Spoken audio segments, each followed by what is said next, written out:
Bien-aimés en Jésus, que la paix soit avec vous. Pour notre méditation de ce jour, nous allons lire dans le livre de Jean au chapitre 3, le verset 8. Avant la lecture, nous chantons « Jésus quitta le trône de son Père ». C'est le 304 dans Chant de victoire. Jésus quitta le trône de son Père et descendit ici-bas sur la terre. Il accepta la crèche pour berceau, lui roi des rois, le Fils du Dieu très haut.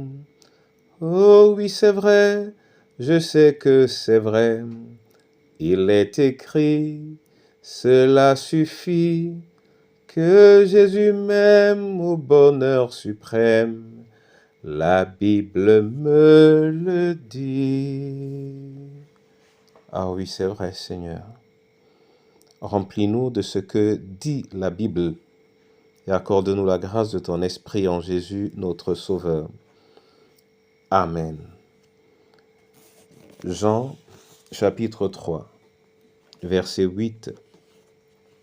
Là, il est écrit, « Le vent souffle où il veut, et tu entends sa voix, mais tu ne sais ni d'où il vient, ni où il va. Ainsi en est-il de quiconque est né de l'Esprit. » Amen. Bien-aimés en Jésus, de toute façon, la référence ici, c'est le Saint-Esprit qui est comparé au vent, qui souffle donc là où il veut, et on ne sait d'où il vient et on ne sait où il va. Ceci est la marque de la liberté et de la générosité de Dieu. Ceci est également, de manière sous-jacente, le reflet de la vérité. Mon frère et ma sœur,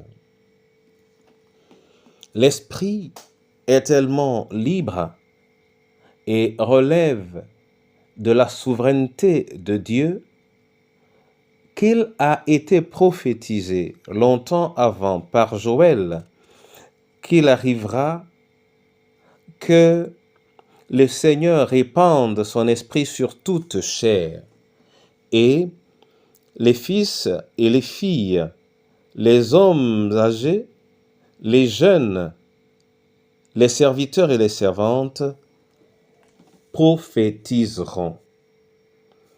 C'est cela qui s'est accompli à travers ce dont nous sommes en train de parler, la manifestation de l'Esprit. Et parce que le Seigneur librement transmet son Esprit, nous devons nous aussi essayer de vivre dans la réalité de la liberté de cet Esprit qui peut descendre sur toi, qui peut descendre sur moi, que je sois prêtre, pasteur, archidiacre, ou ancien, ou choriste, ou simple chrétien. C'est dans cet esprit que nous allons dorénavant, et particulièrement cette période où nous parlons du Saint-Esprit, donner libre cours à la disposition des uns et des autres pour pouvoir eux aussi partager la parole à l'occasion. Donc si tu veux partager la parole avec le peuple, n'hésite pas. Mais pour nous, aujourd'hui, sachons que l'Esprit de Dieu est envoyé dans la souveraineté par Dieu lui-même et qu'il va là où le Seigneur veut et qu'il y va dans une perspective donnée. Rendons gloire à cette liberté et que cette liberté, cette souveraineté de Dieu nous permette à nous et à chacun de nous de tendre la main afin de recevoir ce qui est déjà en mouvement afin d'arroser tous ceux qui ont soif de la parole de Dieu, tous ceux qui ont faim de la manifestation de l'Esprit de Dieu.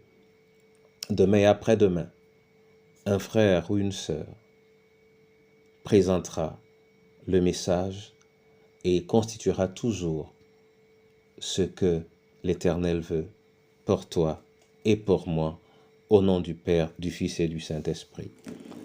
Amen. Seigneur, je veux te dire merci et te rendre grâce pour cette saison particulière que tu nous donnes. Je veux te dire merci pour ton esprit qui est disponible et accessible pour tous les cœurs qui se manifestent.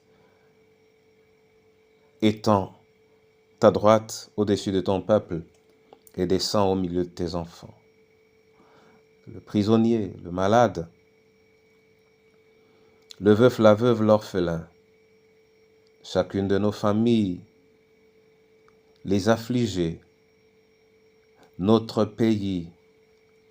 Seigneur, pense à tes serviteurs, disséminés et qui souvent sont dans l'épreuve.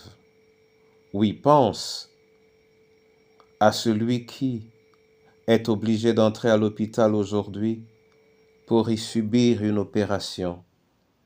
C'est toi le véritable médecin, guéris-le.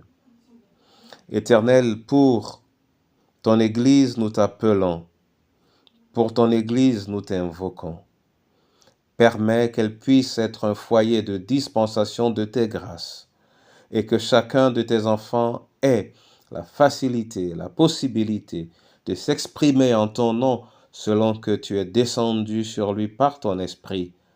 Oh, rends-nous sensibles à la réalité de ta manifestation et permets qu'en toutes circonstances, ton esprit ait la première place au-dessus des personnes dont tu te sers. Maintenant et à jamais, nous te prions et te disons merci au nom du Père, du Fils et du Saint-Esprit. Amen.